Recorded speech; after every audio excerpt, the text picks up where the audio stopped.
A couple months back, TF2 had a big update to rejuvenate interest in the game, putting out a new short, introducing loads of cosmetics and a couple new weapons, and most importantly to this video, bringing back the contracts. Contracts were originally introduced back in 2015 as part of the Gunmetal update, and gave players objectives to complete within games to unlock additional skins for their weapons, but now they're finished and this video's out of date again, but fuck it. Basic shit for a free-to-play really, but it added a little something extra to do beyond grind achievements beyond 22 for each class to unlock their secondary selection of weapons from a billion years ago or whenever they came out. Things like getting so many points on certain maps, killing enemies with a particular weapon in a particular way, that sort of thing. So I was pretty pleased that they brought it back for another round of point scoring fun, since if you know anything about how I like to play games, it's to grab high scores and accumulate points. Probably explains my fascination with clicker games, arcade games, and a lot of older games like the Atari games. However, as I played through more and more, I realised how poorly done some of these contracts are. Mechanically, they appeared to work fine, tallying up the specific requirements without missing any, and the feature to allow party members to contribute to your own contracts was a nice touch. But the main issue I have with some of these is that they reward really bad play.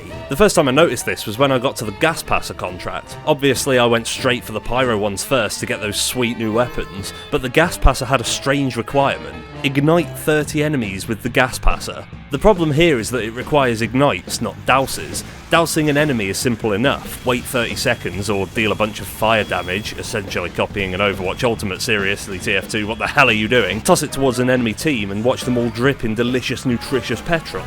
But that gets you nothing. What you then have to do is ignite the enemies that are now doused in the petrol. Now you'd think that it would count if allies ignite them, right? Unless it's party members activating them, other allies can snag the ignitions before you do, and you don't get the points. You instead have to charge towards your freshly doused enemies with your flamethrower and set them alight, which is what the pyro would do in most cases anyway. There's only one class with a native resistance to it, and another class that can gain a native resistance to it. This wouldn't be such an issue if the game let you form parties from within, similar again to Overwatch, which TF2 seems to be aping now with its matchmaking and party systems in general. This would make it a lot easier to form parties in-game rather than going through the rigmarole of inviting people to your friends list in order to get them in, or even as simple as being able to invite people from your own friends list to a party that you're not the leader of. But this isn't the worst contract. The Thermal Thruster and the Hot Hand contracts both have awkward to achieve bonus missions that further reward poor choices on the player's part. Slamming your face into enemies is kind of what the Pyro does well, but the act of not using the Thermal Thruster to gain a height advantage or access a new flank route is just pathetic play. There's also the ability for it to extinguish flaming teammates, but your flamethrower will do a far better job of that than the Thermal Thruster will ever do. And charging in with an underpowered melee weapon whose only use is to spam the kill feed the same way Scout's Fish does is ruined by the fact that in many cases you shouldn't even be taking your melee weapon out as a pyro. Your flamethrower is melee weapon enough and far exceeds the damage output granted by any melee. And this all brings me to my point. The main issue I hated playing some of these contracts, the thing that made them so little fun to accomplish, they force you to play badly in order to complete them.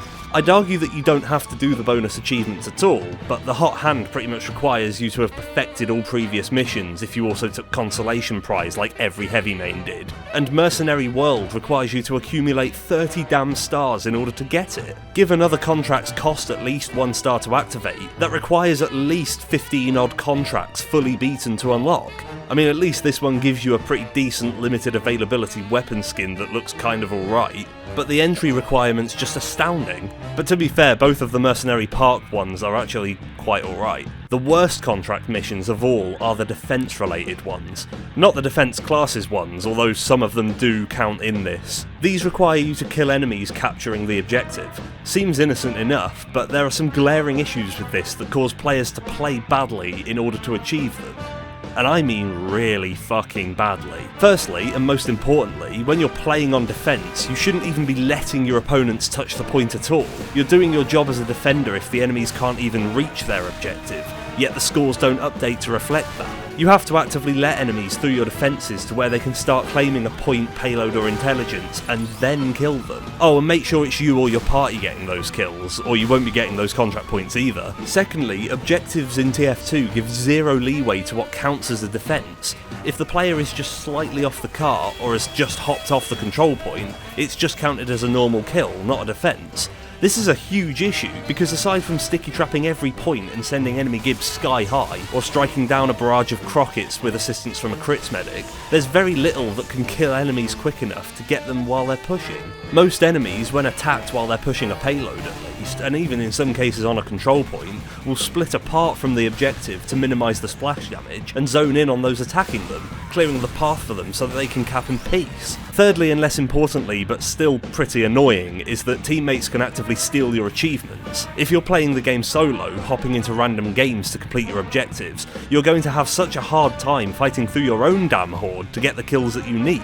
Thankfully, getting a group of 6 hasn't been too tough for me, and even a group of 2 or 3 is all that's needed to stack the odds far more heavily in my favour. But the few instances that I was on a game solo, I just couldn't get any of my points. A simple fix would have been to use a time-based thing. Gain a point for every 30 seconds the enemies don't touch a point. Maybe gain points for killing enemies while you yourself are standing on the point. Provide points for stopping a capture by standing near it. It counts as a defense up in the kill feed, why shouldn't it count in terms of the contract? A less simple fix would be to implement a cooldown on what counts as capping, giving a couple of seconds after an enemy has left a point that counts as a successful defense. This stops the issue of an errant rocket blasting an enemy off the point they were trying to cap in the first place, which also doesn't count as a defense. The worst part is that they got this kind of alright with the core modes contract. At least for payload, which I selected, it requires you to push the payload cart, netting you a point towards it for each point gained in game for pushing the payload. 30 points is pretty easy to gain if you plant your ass on the point for the entire game. Then it gives a much more achievable defensive variant, requiring only 10 successful kills on pushing players. The problem here?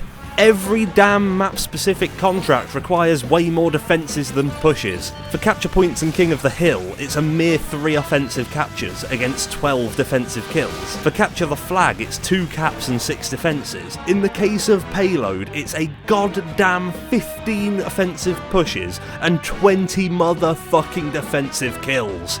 What kind of crack were they smoking when they thought that that was a good idea? Rescue the game 20 times from you playing like a bloody moron and letting enemies even get near their car? Was the combination bonus objective in Mercenary Parks contract just not good enough? Was winning rounds on the maps as a bonus objective too much to ask? It made running through these contracts damn annoying rather than adding an extra bit of point grabbing to the process of playing, and some simple tweaks are all that is needed to make these things a lot kinder to run.